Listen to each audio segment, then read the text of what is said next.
Welcome to Coffee with the Sarlos. We are your hosts of the show, Karen and Kelly Sarlo. Whether you're struggling with grief or you just need answers, we connect you with spirit to find relief, clarity, and direction in life. We can help you move forward.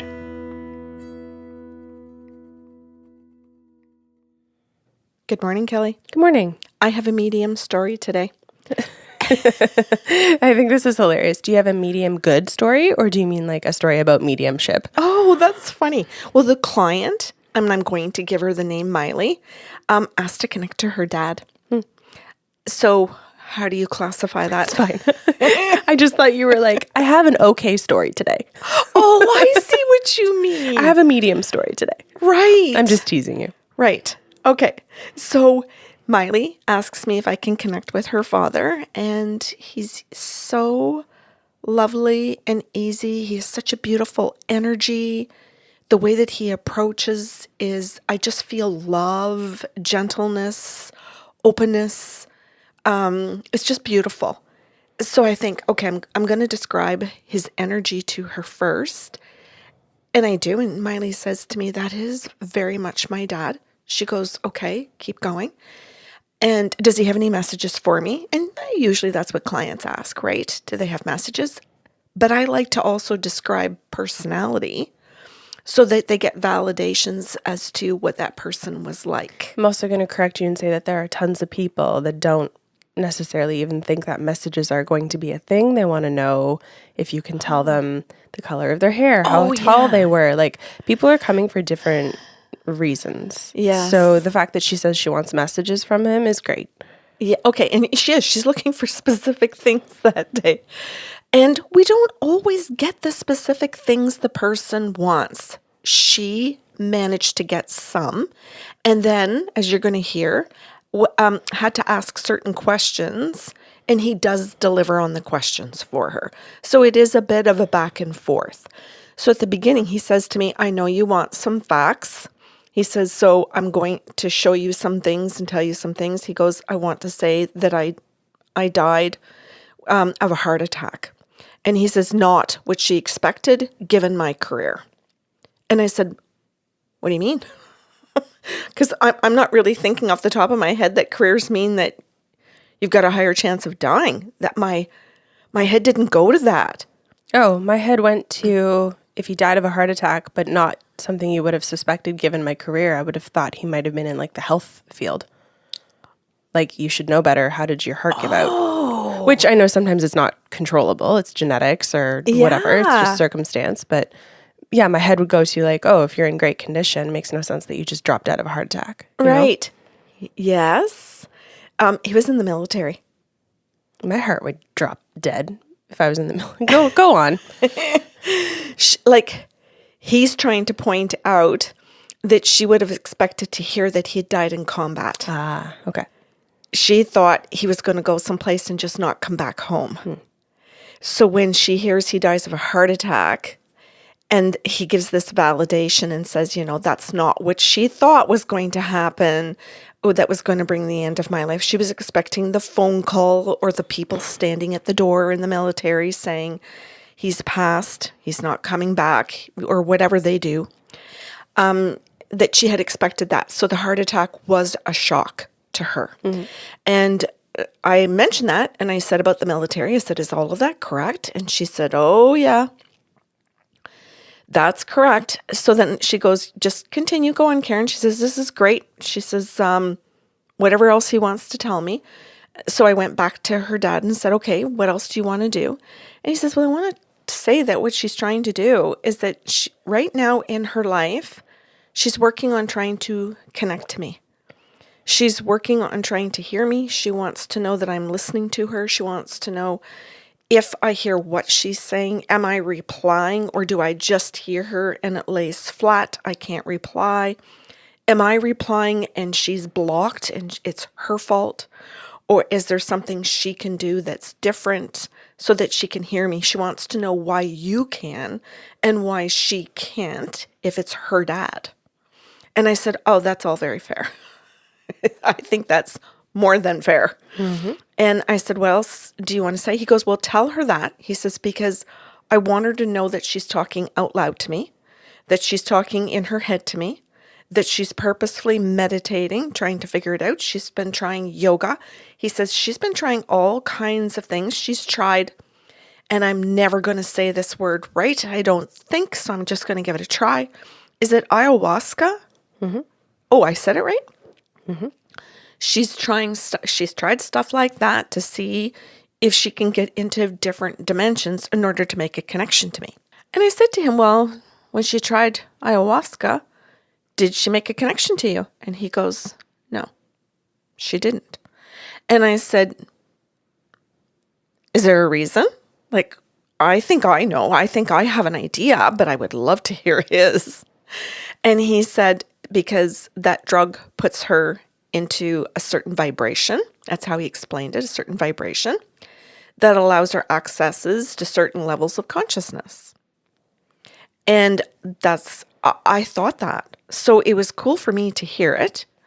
And if somebody else has a different answer, that's cool too. I'm open to hearing other people's ideas about this. But that's how I explained it to her. Explained it about vibration. And he talked a little bit to her about the pineal gland. And I gave her those messages. And then she said, okay, this is helpful for me because I'm trying different things and I don't understand different levels of consciousness. And then he said, okay, I want to explain to her that on Earth in the military, that I knew far more about all of these things because of the division, I guess that's called the division or group, where he worked. Eventually, he didn't start in this group, but he ended up in a group where they were studying consciousness, where they were dealing with other things. And yeah. No, I don't know. We're not furrowing at the same thing. Oh, okay. So he says, can you please explain that to her? She didn't know any of this when I was going through it, but she has recently learned a little bit more about what I was doing with my life and in my career, the things I was doing with that since I've passed. She's been talking to different people that I've worked with. She's reached out. She's learning some of this.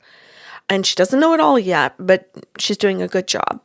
And some of it she's never really going to hear because they're not going to divulge it to her. He says, but I would like to. He says, and I'm dead and I'm allowed to now. So he does eventually bring all of that out in her session. Then her dad says, can we just switch gears? He says, tell her that. He says, and then I want to show that I know what she's doing on Earth. She does want to know if I'm around her. Can you say that I see her traveling? And I said, oh, is this like holiday traveling? Like what kind of traveling? He goes, no. He says she's lived a military life. Like she really likes the traveling. So she's got a job where it doesn't matter where her location is. So she literally will go and couch surf. She will live with somebody for months to maybe a year. If somebody lets her pay rent or take their place for a while, she'll house sit. She's doing all kinds of things and she's moving. And I said, can you tell me what country or what continent? And he went, I can say that she was born in the United States. And he says, we're American. And he says, but we've been in Europe. He says, and we've been in all kinds of other places, small islands, like all over the world. He says, we've been in lots of places and on different continents. We pretty much have covered this globe. Currently, she's all over Europe and she goes down into, I think he said India. So I mentioned that to Miley and she said that was correct. She said, I just came from India. She says, I'm not there right now. I'm in England. And she says, but close enough. Like within the last couple of weeks, I just made my last move. She says, I'm really happy to hear that my dad knows what I'm doing with my life and how I'm moving around. She says, because that's part of what was bothering me was that I would move from place to place and I would pack up and I would say, now, Dad, I'm going to England. Are you coming with me to England? And she says, and I would have all this anxiety. She says that he didn't know where to find me. Oh, fuck. That makes me so sad. That someone would have a belief that you can't move from the spot that you're in because your parents or loved one wouldn't know where to find you. I think, Kelly, this is one of the reasons why I thought this show was good, was because I do know a lot of people believe that because they will bury the dog in the backyard or somebody on their property, and then they don't want to sell the house because there's I don't think it's legal to bury someone on your property. okay in our country, yes. Okay, fair. I'm going to say because we have global clients, that's not true. Fair. Super fair. Yeah. Okay, thank you. Yeah, but then they feel stuck to a geographical location because of Yes. because of bones. Yes. That's right. So they feel like, and I know I've heard this from other people about children, like where they think if we leave this house, will grandma know if we're going to the next house because grandma lived here and she died here. We can't move mom and dad. Like I've heard all kinds of things like that. Well, it makes more sense with children. Yep. But like the idea that you could grow into adulthood and still put limitations on the afterlife seems wild to me. Making the point that some of our childhood beliefs have a very strong hold on us as adults. Yeah. And this, like the conversation with this woman and her dad is so interesting because, well, I'm getting ahead of myself a little bit here. Go back to the story. Okay. So if I go right back to where we were, what he's trying to do is say, honey, I'm energetic and I'm going with you because I love you. And I'm going with you. And I'll say, I hope this doesn't freak people out, in you. I love you. So I'm in your heart. So this is how he words it. And he goes, tell her it that way. So I said, Miley, and I told her, and she just looked at me, Kelly, and she goes, oh my God. She goes, I love this. She goes, so I don't have to worry if I'm on a plane. I don't have to worry what kind of structure I'm living in. I said, no, Miley, your dad doesn't care.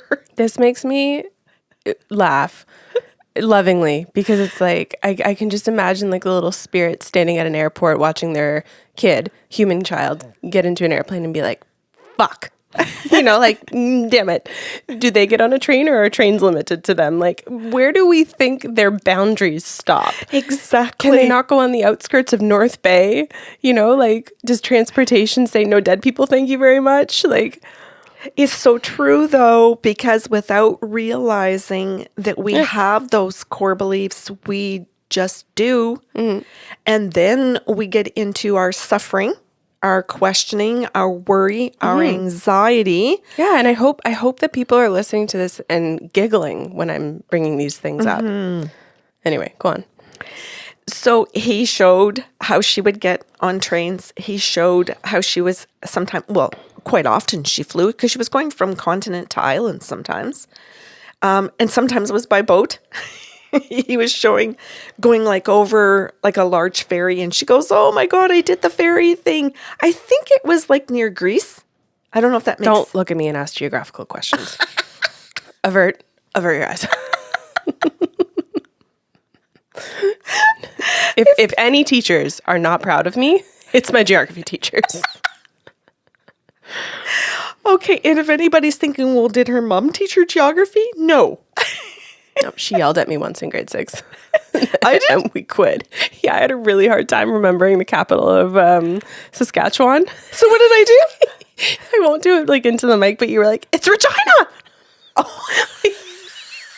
Why did I yell it at you? Because I think we had practiced the Canadian capitals for like a half an hour. I could not remember Regina. So was I frustrated or just... But it was humorous. Like my mom never, ever raised her voice at me. So I knew it wasn't like at me. It was just at the like frustration of the fact that we were doing this again. Okay. Anyway, I've never forgotten the capital. Okay. So then, Miley, thanks for sharing that story. We parted ways at that point in terms of teacher-child or teacher-student relationship. Maybe for the best, Kelly. That's what I'm saying. So then he talks about her going to the different places, the different ways that she goes. He points out that one in particular, the ferry. Like I said, I think that was in Greece. And I'm blanking out right now, but she did validate at the time the country that he did say. And then she started talking all about it, wanting to tell me the story. And I said, no, because we don't want to hear the stories. You and I, we as the channelers, the less information that we have, the better. So that any validations that come through, we can use and give to the person. Yeah, I have one client who I just adore.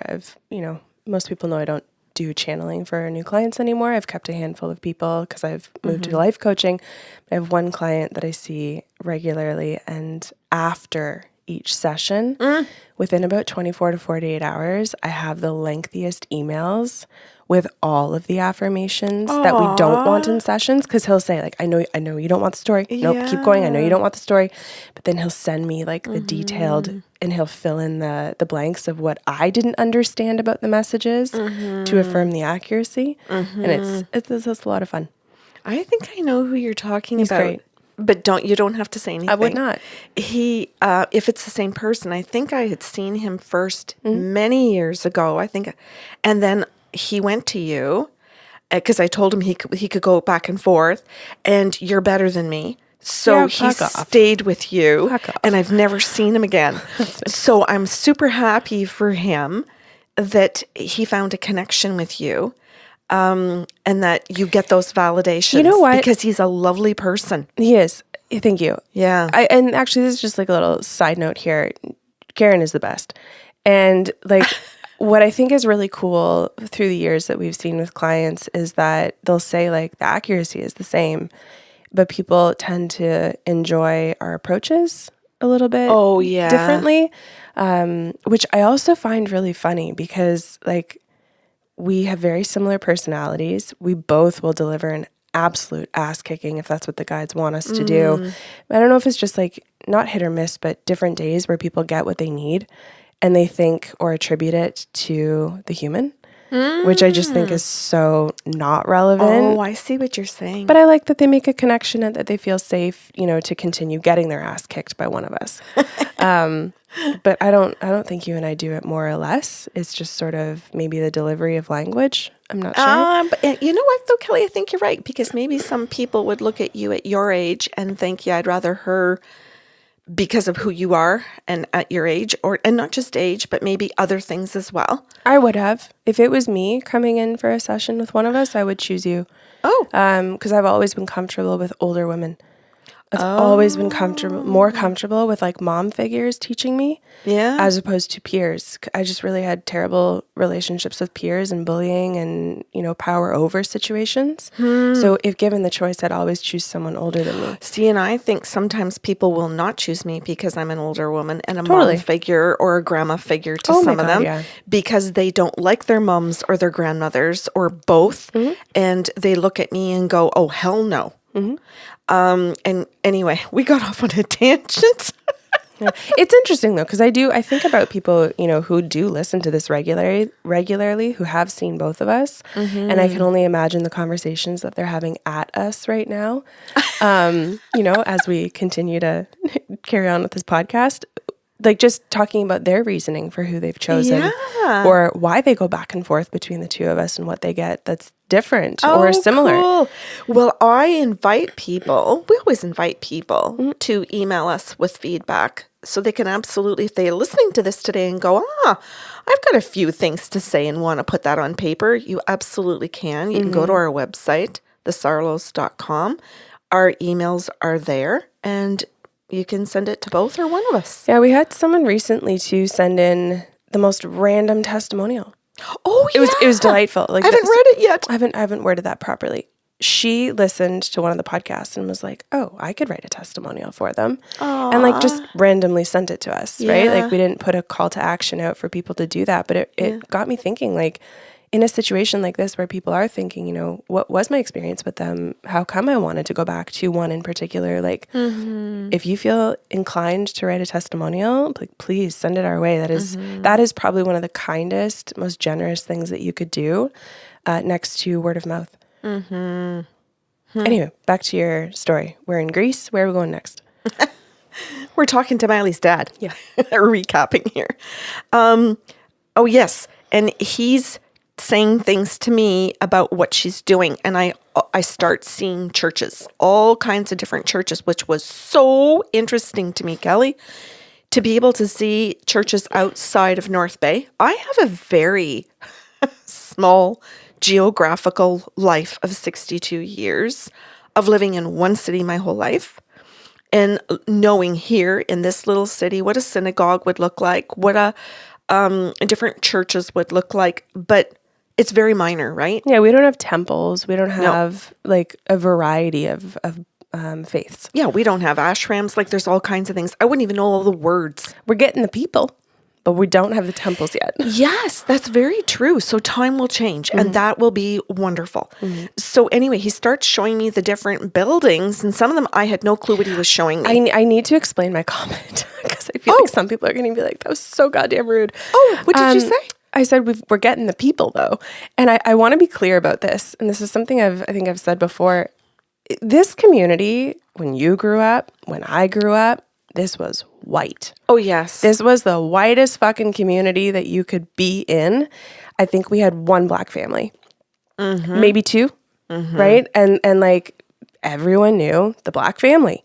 And now we have such a beautiful tapestry of diversity, and it just keeps growing in diversity, and it's so wonderful to see. And I think a lot of people who grew up here and just never got exposed to that, didn't know what they were missing.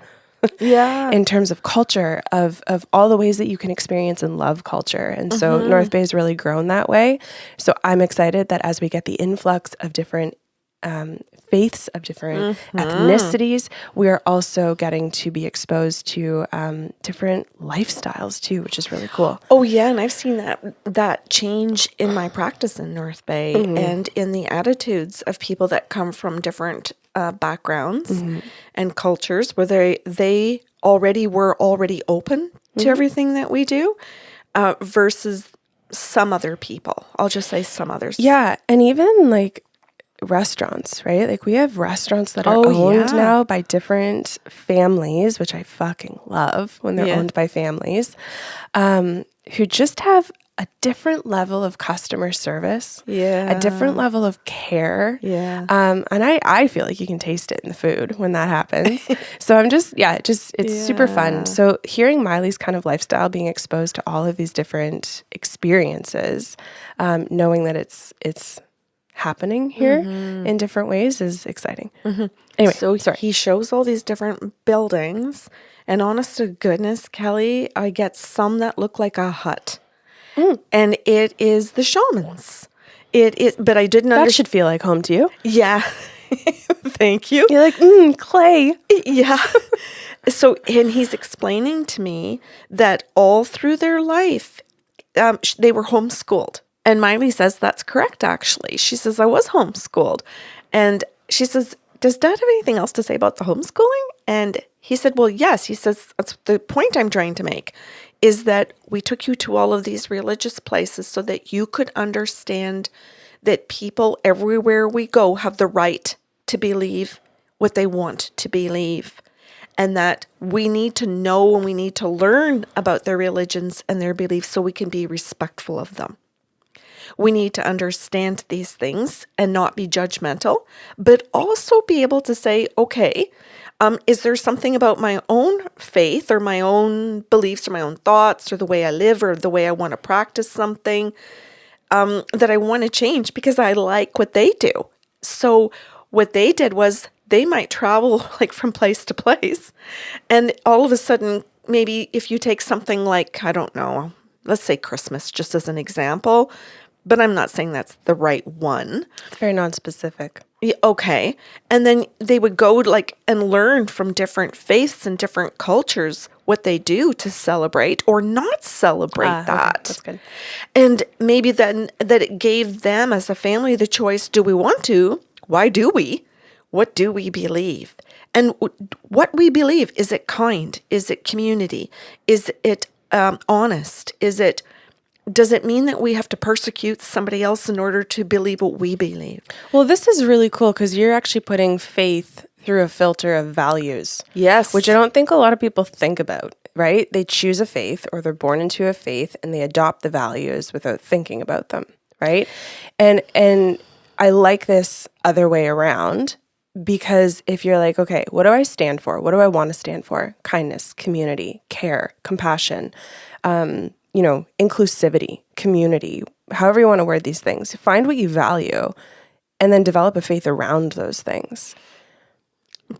You've said it in a really lovely way that really explains the conversation that her dad brings out and says, I see that, this is the way we raised you, your mom and I, and this is the way that you continue to live your life.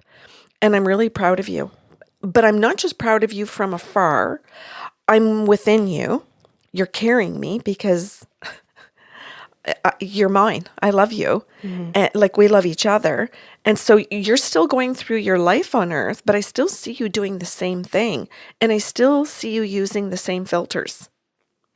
And I'm so proud of you that even as you adopt more filters and you learn new things, that you're constantly growing and adapting. It didn't end because I passed. So I gave all of that to Miley and she was like, oh my goodness. She says, I am just delighted. She says, I showed up today because I wanted to know, if I'm leaving my dad in one city or if he's traveling with me, if he knows what I'm doing, if I'm actually really connecting to him or not. And she says, the way that you're describing the life that I'm living and the way that I'm thinking and the way that I'm making choices and what I'm teaching my own children, she said, is exactly everything about my dad and my mom. She said, so now I can firmly believe that when I think I'm hearing him talk to me, it's making sense to me that it's coming from within me because that's what it feels like. It doesn't feel like a voice on the outside when you talk to a human. She says, I feel like he's talking to me in my own head. And she goes, and I've questioned it because I've thought, well, shit, is that my own thinking? Because I could swear to God that was my dad telling me this. And she goes, because it just sounds so much like my dad. And she goes, Karen, and I said, wait a minute. I said, are you going to ask me if it has to be in his voice for it to be your dad? Because the answer is no, it does not have to be in his voice. It is going to sound like your own and like your own thinking. And maybe over time, you might start hearing it in his voice, but you may never need to. And I said, when you really are sinking into the love, you don't need to hear it in his voice to know it's him. Mm-hmm. And she went, holy cow. She goes, okay. She says, you've just answered a question I was going to ask. And she says, I'm really grateful that you knew what I was going to ask. She says, because this is also so validating and so good for me. She says, it's so easy to communicate with you because you're like 5 steps ahead. And I said, well, typically Karen's about 3 steps behind, but the guides are 5 steps ahead. Karma will get me for that one. I guarantee it. I can't wait. I will make apologies probably by 11 a.m. today. You can't wait. That's fair. I can't wait. I get such a freaking laugh. I get such a deep belly giggle when you go, and I know your sound. And I know that you'll come up to me, full disclosure, and go, well. I have humility. If nothing else, I have humility. Absolutely. And what we're referring to and why we're laughing is because any time I make even the slightest dig at Karen, a little bit of fun, even if it's in great, humor, which it always is, immediately the guides get me. I will stub a toe. I will trip. I will mess up my words. Something happens and they will get back to me. They have her back. Thank you. Let that be a warning to the rest of you. And let me be clear. That's humor. I'm not really threatening anybody. Let me be clear. On Earth, no one has Karen's back like I do. Okay? Stand in line because my claws are out the second I think someone's coming at Karen. Aww. So the hilarity of me mocking her or, just doing any kind of little dig and the guides showing that matched level of protectiveness is just, to me, beautiful. It makes me really happy, even when I'm subject to some pain. Okay, you let me know about that later today. I want that update. I will. Okay, Kelly. So let's leave everybody on a high note this Saturday. And let's just let them have a lovely day. Okay, cool. Thank you for the story. I think that's beautiful. And I know that a lot of people will carry that with them, especially those who maybe have had any anxiety about whether or not their loved ones do stay or go and what their ability is to travel / carry them with them. Mm-hmm. Thanks for listening to Coffee with the Sarlos. If you enjoyed the show today, help spread the love with a like, share, or review of the podcast. See you next Saturday with a brand new episode.